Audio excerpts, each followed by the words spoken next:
Hi every one. ഇന്ന് നമ്മൾ നോക്കാൻ പോകുന്നത് ഹിന്ദി ക്ലാസ് 9th ചാപ്റ്റർ 2 ബഹത് ദിനോं കെ ബാദ് എന്ന കവിതയാണ്. ഈ കവിത എഴുതിയിരിക്കുന്നത് നാഗാർജുൻ എന്ന വ്യക്തിയാണ്. സോ ബഹത് ദിനോं കെ ബാദ് എന്ന് വെച്ചാൽ എന്താ? ബഹത് എന്ന് വെച്ചാൽ കുറേ, ദിനോ എന്ന് വെച്ചാൽ ദിവസങ്ങൾക്ക്, കെ ബാദ് എന്ന് വെച്ചാൽ ശേഷം, കുറേ ദിവസങ്ങൾക്ക് ശേഷം.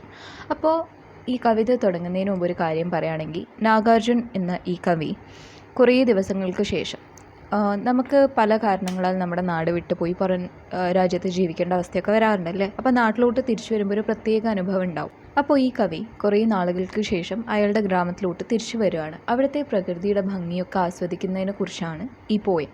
ഓക്കെ, സോ ഫസ്റ്റ് ആൻസർ നോക്കുക. ബഹത് ദിനോं के बाद अब की मैंने जी भर देखी पकी सुनहली फसलों की मुस्कान बहुत दिनों के बाद.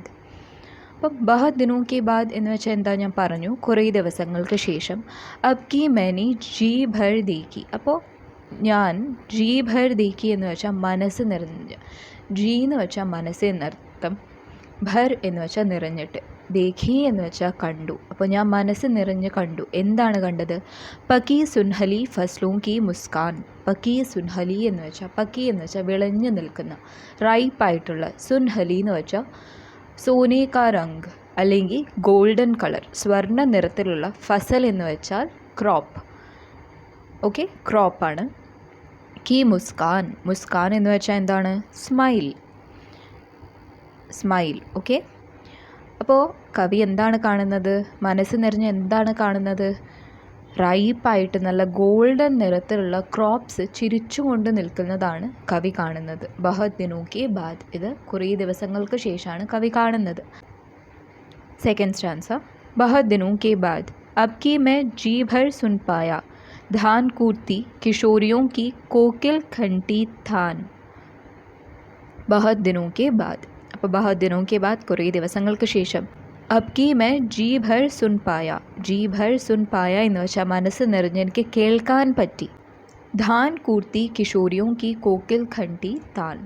അപ്പോൾ ധാൻ കൂർത്തി എന്ന് വെച്ചാൽ നെല്ല് കൊത്തുന്ന, കിഷോരിയോ എന്ന് വെച്ചാൽ ഗേൾസ്, യങ് ഗേൾസിനെയാണ്. ഓക്കെ, ചെറുപ്പക്കാരി സ്ത്രീകളുടെ.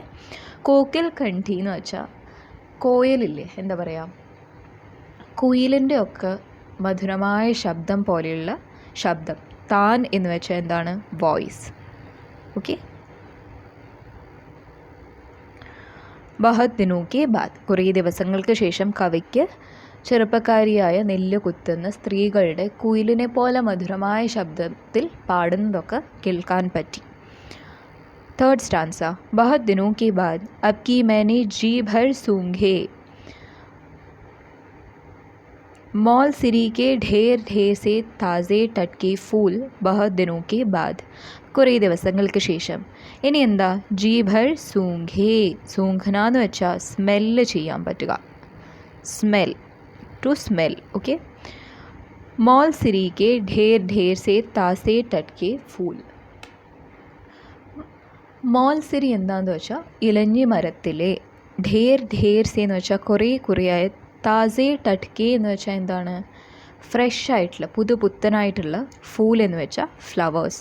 അപ്പോൾ ഇലഞ്ഞി മരത്തിലെ കുറേയുള്ള നല്ല ഫ്രഷ് ആയിട്ടുള്ള പൂക്കൾ എനിക്ക് മണക്കാൻ പറ്റി. ബഹത് ദിനോं के बाद, കുറേ ദിവസങ്ങൾക്ക് ശേഷം.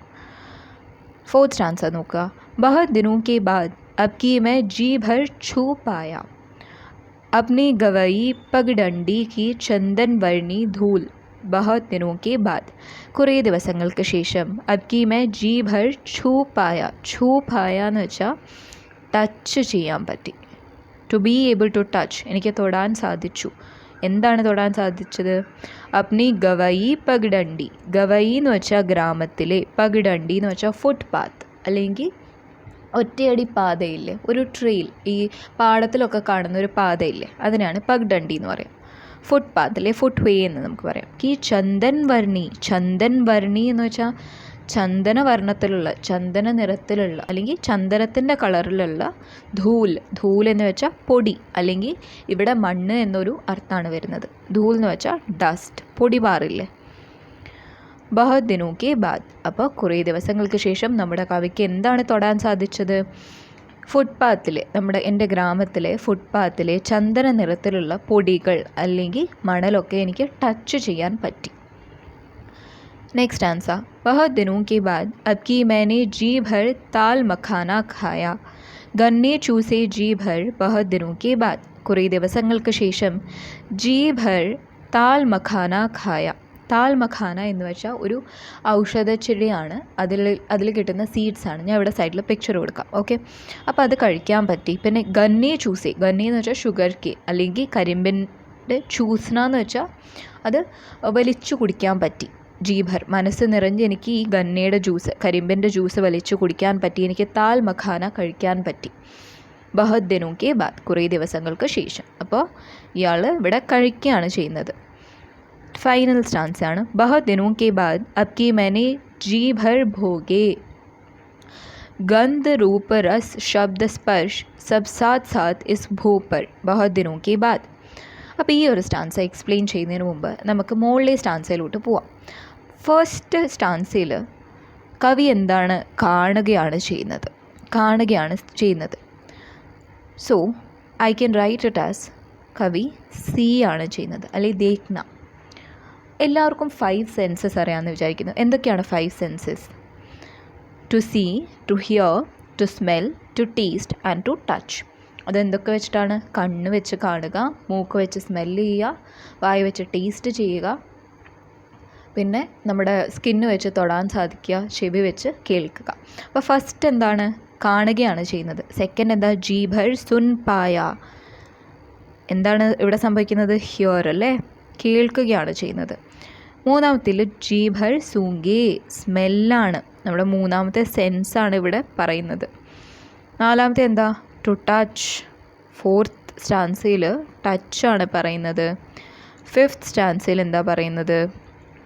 ടേസ്റ്റ് അല്ലേ, ഗന്നേക്ക ജ്യൂസും താൽ മഖാനയും ഒക്കെ കഴിക്കുകയാണ്, ടേസ്റ്റ് ചെയ്യാണ്. അപ്പോൾ നമുക്ക് ഈ ഒരു പോയത്തിൽ നിന്ന് ഇതുവരെ എന്താ മനസ്സിലായത്? കവി ഈ ഒരു നാട്ടിലെ, ഈ ഒരു ഗ്രാമത്തിലെ ഭംഗിയെ നമ്മുടെ 5 സെൻസസ് വെച്ചിട്ട് എക്സ്പ്ലെയിൻ ചെയ്തിരിക്കുകയാണ്. 5 സെൻസസ് ഉപയോഗിച്ചിട്ട് ആ ഒരു അനുഭവം എക്സ്പ്ലെയിൻ ചെയ്തിരിക്കുകയാണ്. ഇനി ലാസ്റ്റ് പങ്ക്തി വായിക്കുമ്പോൾ നിങ്ങൾക്ക് കുറച്ചുകൂടെ മനസ്സിലാവും. ബഹത് ദിനോ കെ ബാദ്, കുറേ ദിവസങ്ങൾക്ക് ശേഷം അബ് കി मैंने जी भर भोगे, ഭോഗേ എന്ന് വെച്ചാൽ അനുഭവിച്ചു, അനുഭവ് കരുണ. ഗന്ധ് എന്ന് വെച്ചാൽ സ്മെൽ, റൂപ്പ് എന്ന് വെച്ചാൽ കാണാൻ സാധിക്കും, നമുക്ക് രൂപങ്ങളാണ് കാണാൻ സാധിക്കുന്നത്. രസ് എന്ന് വെച്ചാൽ ടേസ്റ്റ് ചെയ്യാൻ പറ്റി, അപ്പോൾ നമുക്ക് ടേസ്റ്റ് ചെയ്യാൻ പറ്റുക. ശബ്ദം എന്ന് വെച്ചാൽ എന്താ? ശബ്ദമാണ് നമുക്ക് കേൾക്കാൻ പറ്റുക. സ്പർശ് എന്താ? To touch. ഓക്കെ, ഗന്ധ് എന്ന് വെച്ചാൽ സുഗന്ധം എന്നർത്ഥമാണ് കേട്ടോ. സബ് സാത്ത് സാത്ത് ഇസ് ഭൂ പർ, എല്ലാം ഒരുമിച്ച്. ഇസ് ഭൂ എന്ന് വെച്ചാൽ ഭൂമി. ഈ ഒരു ഏർത്തിൽ എനിക്ക് ഇതൊക്കെ ഒരുമിച്ച് അനുഭവിക്കാൻ കഴിഞ്ഞു. എന്തൊക്കെ? സ്മെല്ല്, എനിക്ക് സുഗന്ധം മണക്കാൻ പറ്റി, പിന്നെ രൂപങ്ങൾ കാണാൻ പറ്റി, ടേസ്റ്റ് ചെയ്യാൻ പറ്റി, കുറേ രസ്, പിന്നെ കുറേ ശബ്ദങ്ങൾ കേൾക്കാൻ പറ്റി. നമ്മുടെ ചെറുപ്പക്കാരിയ സ്ത്രീകൾ പാട്ട് പാടുന്നതൊക്കെ കേൾക്കാൻ പറ്റുന്നുണ്ടായിരുന്നു. പിന്നെ സ്പർശ്, എന്താണ് ടച്ച് ചെയ്യുന്നത്? ധൂലല്ലേ, ചന്ദൻ കളറുള്ള പൊടിയൊക്കെ ടച്ച് ചെയ്യാൻ പറ്റി. അപ്പോൾ ഈ ഒരു ഫൈനൽ സ്റ്റാൻസയിൽ എന്താ പറയുന്നത്? ഈ 5 സെൻസസ് ഉപയോഗിച്ചിട്ട് ഞാൻ ഈ ഗ്രാമത്തിലെ ഓരോ കാര്യങ്ങളും അനുഭവിച്ചു. അതാണ് ഈ സ്റ്റാൻസ വെച്ച് പറയുന്നത്. അപ്പോൾ എല്ലാവർക്കും പോയം മനസ്സിലായി എന്ന് വിചാരിക്കുന്നു. ഒന്നുകൂടെ ഞാൻ ഈ പോയം മുഴുവൻ വായിച്ചു തരാം. बहुत दिनों के बाद अब की मैंने जी भर देखी पकी सुनहली फसलों की मुस्कान. बहुत दिनों के बाद अब की मैं जी भर सुन पाया धान कूटती किशोरियों की कोकिल खंटी थान. बहुत दिनों के बाद अब की मैंने जी भर सूंघे मौल सिरी के ढेर ढेर से तासे टटके फूल. बहुत दिनों के बाद अब की मैं जी भर छू पाया अपनी गवाई पगडंडी की चंदन बरनी धूल. बहुत दिनों के बाद अब की मैंने जी भर ताल मखाना खाया गन्ने चूसे जी भर.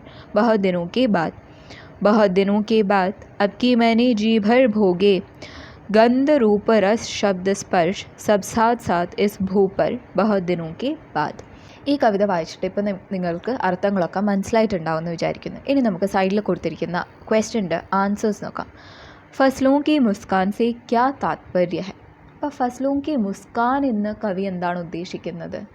അപ്പോൾ നമുക്ക് പറയാൻ പറ്റും ഫസ്ലൂം കി മുസ്കാൻ എന്ന് വെച്ചാൽ കവി കുറേ കാലങ്ങൾക്ക് ശേഷം ഗ്രാമത്തിൽ വന്ന് ആദ്യമായിട്ട് കാണുന്നത് എന്താ, നല്ല റൈപ്പായിട്ട് ഗോൾഡൻ കളറായിട്ട് കാറ്റത്തൊക്കെ ആടുന്ന ക്രോപ്സാണ്. അപ്പോൾ ആ ക്രോപ്സ് ചിരിക്കുന്നതായിട്ട് കവിക്ക് തോന്നി. കവിക്ക് ആ ഒരു ഗ്രാമത്തിനോടുള്ള അറ്റാച്ച്മെൻറ്റ് കാരണം, ആ ഒരു ലഗാവ് കാരണമാണ് കവിക്ക് ഇങ്ങനെയൊക്കെ ഫീൽ ചെയ്യുന്നത്, ചിരിക്കുന്നതായിട്ട് ഫീൽ ചെയ്യുന്നത്. അപ്പോൾ നമുക്ക് ആൻസർ എന്താ എഴുതാൻ പറ്റുക? कवि अपने गाँव बहुत दिनों के बाद लौटे हैं और वे कह रहे हैं कि बहुत दिनों के बाद मैंने सुनहले रंग के पकी फसली को मुस्कुराते हुए जी भर देखा. എന്നിട്ട് എന്ത് പറയാൻ പറ്റും? കവി को ये देखकर लग रहा है कि फसल मुस्कुरा रही है. ഈ ഒരു ഭംഗി കണ്ടിട്ട് കവിക്ക് തോന്നുകയാണ് ഈ ക്രോപ്സ് ഒക്കെ ചിരിക്കുകയാണ് എന്ന്. സെക്കൻഡ് ക്വസ്റ്റ്യൻ എന്താ? ധാൻ കൂട്ടി കിഷോരിയോं की कोकिल खंटी तान, इससे अपने क्या समझा? അപ്പോൾ ഈ നെല്ല് കുത്തുന്ന ചെറുപ്പക്കാരായ സ്ത്രീകളുടെ മധുരമായ ശബ്ദം, ഇതിൽ നിന്ന് എന്താണ് മനസ്സിലാവുന്നത്? നമുക്ക് എന്ത് പറയാൻ പറ്റും? ബഹത് ദിനോं के बाद कवि धान कूटी हुई लड़कियों की कोयल सी सुरीली आवाज़ सुनी है, उन गीतों को मैं जी भर सुनता रहा. അല്ലെങ്കിൽ मैं अല്ല, उन गीतों को कवि जी भर सुनता रहा. ओके. നെക്സ്റ്റ് എന്താ? ഗവയി പഗ്ഡണ്ടി की चंदन वर्णी धूल. അപ്പോൾ അതെന്താ ഉദ്ദേശിക്കുന്നത്? ഗവയി പഗ്ഡണ്ടി എന്ന് വെച്ചാൽ ഗാവ് കെ കച്ചേ രാസ്തേ, ചന്ദൻ വർണ്ണി ധൂൽ എന്ന് വെച്ചാൽ ചന്ദൻ കെ റംഗ് കി ധൂൽ. അപ്പോൾ ഗവയി പഗ്ഡണ്ടി കി ചന്ദൻ വർണ്ണി ധൂൽ എന്ന് വെച്ചാൽ ഗാവ് കെ കച്ചേ രാസ്തേ കെ ചന്ദൻ കെ റംഗ് കി ധൂൽ, അതാണ് ഇവിടെ ഉദ്ദേശിക്കുന്നത്. നെക്സ്റ്റ് ചർച്ച കറി. അബ്കി मैंने जी भर देखी, അബ്കി मैंने जी भर सुन पाई. ഈ जी भर എന്ന് വെച്ചാൽ എന്താ? मन भर അല്ലെ മനസ്സ് നിറഞ്ഞിട്ട് എന്ന അർത്ഥമാണ് വരുന്നത്. कवि ने कविता में कई विशेष अर्थ वाली पंक्तियों का प्रयोग किया है, ऐसी पंक्तियाँ पहचान कर लिखे. അപ്പോൾ കിഷോരിയോं की कोकिल खंटी तान. അപ്പോൾ ഈ ചെറുപ്പക്കാരായ സ്ത്രീകളുടെ ശബ്ദത്തിനെ കോക്കിൽ ഖണ്ഡി താൻ എന്നാണ് പറഞ്ഞിരിക്കുന്നത്. അതുപോലെ എന്തൊക്കെയാണ് പറഞ്ഞിരിക്കുന്നത് മുകളിൽ? പക്കി സുൻഹലി ഫസ്ലി. അപ്പോൾ ഫസലിനെ, ക്രോപ്സിനെ പക്കി സുൻഹലി, റൈപ്പ് ആൻഡ് ഗോൾഡൻ എന്നാണ് പറഞ്ഞിരിക്കുന്നത്. പിന്നെ എന്താ പറയാം? മോൾസരി കെ താസെ ടട്കെ ഫൂൾ, ഫ്രഷ് ആയിട്ടുള്ള മോൾസരിയുടെ ഫ്ലവേഴ്സിനെ കുറിച്ച് പറഞ്ഞിട്ടുണ്ട്. പഗ്ഡണ്ടി കി ചന്ദൻ വർണ്ണി ധൂൽ, ഇതൊക്കെയാണ് വിശേഷിപ്പിച്ച് കവി കാര്യമായിട്ട് പറഞ്ഞിട്ടുള്ളത്. ഓക്കെ, അതൊക്കെ ഇവിടെ എടുത്ത് എഴുതുക. നെക്സ്റ്റ്, അപ്പോൾ ഈ ഒരു അർത്ഥം വരുന്ന പങ്ക്തി കവിതയിൽ നിന്ന് എടുത്തെഴുതാനാണ് പറയുന്നത്. ഖേത് സ്വർണ്ണവർണ്ണി ഫസ്ലോൻ സെ സമൃദ്ധ ഹെ. അപ്പം ഈ പാടം മുഴുവൻ സ്വർണ്ണ കളറിലെ ക്രോപ്സ് കൊണ്ട് നിറഞ്ഞിരിക്കുകയാണ്. ആ ഒരു അർത്ഥം എവിടെയാണ് വരുന്നത്? പക്കി സുൻഹലി ഫസ്ലോൻ കി മുസ്കാൻ, ആ ഒരു ഭാഗത്താണ് വരുന്നത് അല്ലേ. നെക്സ്റ്റ് എന്താ? ഗ്രാമീൺ ബാലായെ മെഹനത്ത് കരുത്തേ ഹുയെ മധുർ ഗീത് ഗാത്തി ഹെ. അപ്പം ഗ്രാമത്തിലെ ചെറുപ്പക്കാരിയായ സ്ത്രീകൾ മെഹനത്ത് കരുത്തേ ഹുയെ എന്ന് വെച്ചാൽ കഷ്ടപ്പെട്ട് പണിയെടുത്തുകൊണ്ട് മധുർ ഗീത് ഗാത്തി ഹെ, മധുരമായ ശബ്ദത്തിൽ പാട്ട് പാടുകയാണ്. ആ അർത്ഥം എവിടെയാണ് വരുന്നത്? ധാൻ കൂർത്തി കിഷോരിയോं की कोकिल खंटी तान, ഇതാണ് അവിടെ എഴുതേണ്ടത്. തൻ മൻ കോ ഊർജ ദേനെ വാലി ഖുഷ്ബു ഫെയിൽ ജാത്തി ഹെ. മനസ്സിനും ശരീരത്തിനും ഒക്കെ ഊർജം കിട്ടുന്ന, എനർജി കിട്ടുന്ന നല്ല ഖുഷ്ബു എന്ന് വെച്ചാൽ നല്ല സ്മെല്ല്, ഫെയിൽ ജാത്തി ഹെ എന്ന് വെച്ചാൽ പടരുകയാണ്. അതെവിടെയാണ് അർത്ഥം വരുന്നത്? അബ്കി मैंने जी भर सूंघे मॉल सिरी के ढेर ढेर ताज़े टटके फूल. അപ്പോൾ അബ്കി मैंने जी भर सूंघे मॉल सिरी के ढेर ढेर से ताज़े टटके फूल. ओके. നെക്സ്റ്റ് എന്താ? ഗാവ് കി ഗലിയോ കി സുൻഹലി ധൂലി കാ എഹ്സാസ് ഹുവ. അപ്പോൾ നമ്മുടെ നാട്ടിലെ സ്ട്രീറ്റ്സിലെ ഗോൾഡൻ കളർ ഡസ്റ്റിനെ എഹ്സാസ് ഹുവ എന്ന് വെച്ചാൽ അനുഭവപ്പെട്ടു. അതെവിടെയാണ് വരുന്നത്? അപ്നി ഗവയി പഗ്ഡണ്ടി കി ചന്ദൻ വർണ്ണി ധൂൽ. ഓക്കെ. നെക്സ്റ്റ് ഏതാ? मनपसंद देहाती खाना चखने का मौका मिला. എനിക്കിഷ്ടപ്പെട്ട ഭക്ഷണം ടേസ്റ്റ് ചെയ്യാനുള്ള ചാൻസ് എനിക്ക് കിട്ടി. അതെവിടെയാണ് വരുന്നത്? താൽ മഖാന ഖായ ഗന്നെ ചൂസെ ജി ഭർ, ഈ ഒരു ലൈനാണ് അത് വരുന്നത്. പങ്ക്തി എന്ന് പറയുമ്പോൾ ഫുൾ ഒരു സ്റ്റാൻസയാണ്. നെക്സ്റ്റ്, കവിത കെ ഇൻ പദോं की विशेषता सूचित करने वाले शब्द पहचान कर लिखे. അപ്പോൾ ഫസലിനെ നമ്മൾ നേരത്തെ പറഞ്ഞു. എന്താണ് ഫസലിനെ പറഞ്ഞിരിക്കുന്നത്? ഫസലിനെ പറഞ്ഞിരിക്കുന്നത് പക്കി സുൻഹലി ഫസൽ എന്നാണ് പറഞ്ഞിരിക്കുന്നത്, റൈപ്പ് ആൻഡ് ഗോൾഡൻ ആയിട്ടുള്ള ക്രോപ്സ്. താനെ എന്താ പറയുന്നത്? കോക്കിൽ കണ്ടി താൻ, അതായത് കുയിലിൻ്റെ പോലത്തെ മധുരമായ ശബ്ദം എന്നാണ് പറയുന്നത്. ഫൂളിന് എന്താ പറഞ്ഞിരിക്കുന്നത്? താസേ ടട്കെ ഫൂൽ, തേർഡ് സ്റ്റാൻസയിൽ. ഇത് ഫസ്റ്റ് സ്റ്റാൻസയിൽ പറഞ്ഞിരിക്കുക, ഇത് സെക്കൻഡ് സ്റ്റാൻസയിൽ, ഇത് തേർഡ് സ്റ്റാൻസ അല്ലെ പങ്ക്തി. ധൂലിനെ കുറിച്ച് എന്താ പറഞ്ഞിരിക്കുന്നത്? ചന്ദൻ വർണി ധൂൽ, ചന്ദന നിറത്തിലുള്ള ധൂൽ, ഡസ്റ്റ്. ഓക്കെ. കവിത കാ ആശയലിക്കെ, അപ്പോൾ ഈ കവിതയുടെ ആശയം എഴുതാനാണ് പറഞ്ഞിരിക്കുന്നത്. അപ്പോൾ ഈ കവിതയുടെ മെയിനായിട്ടുള്ള ആശയം എന്താണ്? ഇസ് കവിത കാ മൂൽ പ്രതിപാദ്യ യേ ഹൈ कि कवि एक लंबे समय के बाद अपने परिचित गाँव में आता है और ये अपूर्व आनंद तथा परितोष का अनुभव करता है. इस उल्लास को कवि ने शब्द, स्पर्श, रस, रूप और गंध के 5 बिंबों के माध्यम से व्यक्त किया है. അപ്പോൾ കവി കുറേ കാലങ്ങൾക്ക് ശേഷം തൻ്റെ പരിചിതമായ ഗ്രാമത്തിലോട്ട് വരികയാണ്. ഈ ഒരു സന്തോഷത്തിന്, ഈ ഒരു അനുഭവത്തിന് കവി നമ്മുടെ 5 ബിംബങ്ങളായ 5 സെൻസസ് ആയ ശബ്ദ്, സ്പർശ്, രസ്, റൂപ്, ഗന്ധ് അഥവാ hear, touch, taste, see, smell, ഈ ഒരു കാര്യങ്ങൾ വെച്ചിട്ട് എക്സ്പ്രസ് ചെയ്തേക്കുവാണ്. ഓക്കെ. ഇതൊക്കെ ഞാൻ വേണമെങ്കിൽ നോട്ട്സായിട്ട് സെപ്പറേറ്റ് തരാം, അല്ലെങ്കിൽ കേട്ടെഴുതാൻ പറ്റുന്നവരാണെങ്കിൽ കേട്ടെഴുതുക. ഓക്കെ. അപ്പം നാഗാർജുൻ ആരാണ് ഈ കവി എന്ന് നമുക്ക് നോക്കിയിട്ട് കഥ അവസാനിപ്പിക്കാം. ഹിന്ദി के प्रगतिशील साहित्यकार नागार्जुन का जन्म बिहार के दरभंगा में हुआ. അപ്പോൾ നാഗാർജുൻ ഇത്രയും പേര് കേട്ട സാഹിത്യകാരനായിരുന്നു നാഗാർജുൻ. ജനിച്ചിട്ടുള്ളത് ബീഹാർ ദർഭംഗ എന്ന സ്ഥലത്താണ്. ഉൻകാ മൂൽ നാം വൈദ്യനാഥ് മിശ്ര ഹെ. ഇയാളുടെ ശരിയായ പേരെന്താ? വൈദ്യനാഥ് മിശ്ര എന്നാണ്. ഉन्होंने मैथिली, बांग्ला तथा संस्कृत में भी रचनाएं की है. ഹിന്ദിയിൽ മാത്രമല്ല मैथिली ലാംഗ്വേജ്, बांग्ला ലാംഗ്വേജ്, സംസ്കൃതത്തിലൂടെ എഴുതിയിട്ടുണ്ട്. सतरंगे पंखों वाली, रतिनाथ की चाची, बलचन्मा, वरुण की बेटी आदि उनकी प्रमुख रचनाएं है. ഇയാളുടെ പ്രധാനപ്പെട്ട പേര് കേട്ട കുറച്ച് ബുക്സിൻ്റെ പേരാണ് ഇവിടെ കൊടുത്തിരിക്കുന്നത്. ഭാരത് ഭാരതി സമ്മാൻ, സാഹിത്യ അക്കാദമി പുരസ്കാർ ആദി സേവെ വിഭൂഷിത് ഹെ. അപ്പോൾ നാഗാർജുന് ലഭിച്ചിരിക്കുന്ന കുറച്ച് അവാർഡ്സാണ് ഭാരതി സമ്മാൻ, സാഹിത്യ അക്കാദമി പുരസ്കാർ. ഓക്കെ. അപ്പോൾ എല്ലാവർക്കും കവിത മനസ്സിലായി എന്ന് വിചാരിക്കുന്നു. എന്തെങ്കിലും ഡൗട്ടുണ്ടെങ്കിൽ കമൻറ്റ് ചെയ്യാം. അതുവരേക്കും ബൈ.